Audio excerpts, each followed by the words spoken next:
memberikan pengaruh di dalam keluarga dan juga tentu saja di dalam pekerjaan kita. Di dalam surat Filemon ini dikirim dari Rom, Itali, oleh Onesimus, seorang budak yang melarikan diri karena melakukan banyak kerugian dan mencuri di rumah daripada tuannya, yaitu Filemon. Oleh tulisan tangan dari Rasul Paulus sendiri sampai kepada ini very private, surat yang sangat private. Apa isinya? Supaya Filemon itu yang sudah dikenal penuh kasih, apakah dia punya hati seluas samudra? Dikirimlah Onesimus yang merugikan dia. Dan Onesimus ini melarikan diri sampai ke Itali. Dan terimalah dia bukan lagi sebagai seorang hamba atau pelayan, tapi saudara seiman. Dan kalau dia merugikan engkau, sudahlah, aku yang bayar, kata Rasul Paulus. Menarik sekali tentang Onesimus ini. Arti nama Onesimus artinya berguna. Jadi kalau dia orang Indonesia namanya Gunawan. Tapi ternyata dia adalah seorang pencuri. Efesus 4 ayat 28 berkata, orang yang mencuri jangan mencuri lagi, tetapi bekerja keras dan mengerjakan pekerjaan yang baik dengan tangannya, supaya dia bisa membagikan kepada orang yang berkekurangan.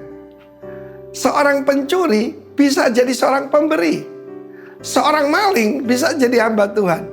Itu terjadi dalam kehidupan Onesimus. Di dalam kitab Kolose dijelaskan bahwa Onesimus seseorang dari antaramu. Jadi ada bukti ya, bagaimana maling bisa jadi pemimpin dan bahkan jadi hamba Tuhan. A faithful and beloved brother. Seorang saudara yang faithful, setia, bisa dipercaya. Pasti soal keuangan. Banyak orang tidak bisa dipercaya soal keuangan. Tidak bisa memegang rahasia. Tidak bisa dipakai Tuhan. Tetapi Onesimus ini, karena penerimaan tanpa syarat daripada Filemon, saya percaya Rasul Paulus tidak mengganti apa-apa. Filemon berarti besar. Itu namanya kasih karunia. Dengan penerimaan begitu dan dididik, dia menjadi a beloved and faithful servant of God. Luar biasa bukan? Itu yang membuat bahagia kami sebagai hamba-hamba Tuhan, sebagai bapak-bapak rohani, melihat orang yang tadinya nggak ada guna sekarang jadi hamba Tuhan. Kapan itu ada seorang yang datang ke tempat kami ini, dia masih berbau minuman keras, saudaraku ya. Dia bertobat pada waktu dia masuk ke dalam got di pinggir jalan. Dalam keadaan seperti itu dia datang kemari. Sekarang dia jadi apa? Salah satu gembala yang jadi berkat. Luar biasa. Roh yang membangkitkan Onesimus, roh penuh kasih karunia yang ada pada Filemon, ada di dalam kehidupan daripada kami dan Anda, hamba-hamba Tuhan. Kalau para kingdom leaders dengarkan, ada Onesimus sekitar Anda.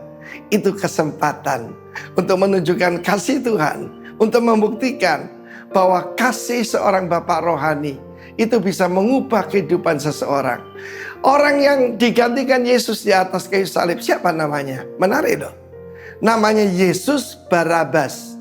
Bahasa Aramaik Barabah, anak seorang bapak. Artinya dia tidak punya bapak.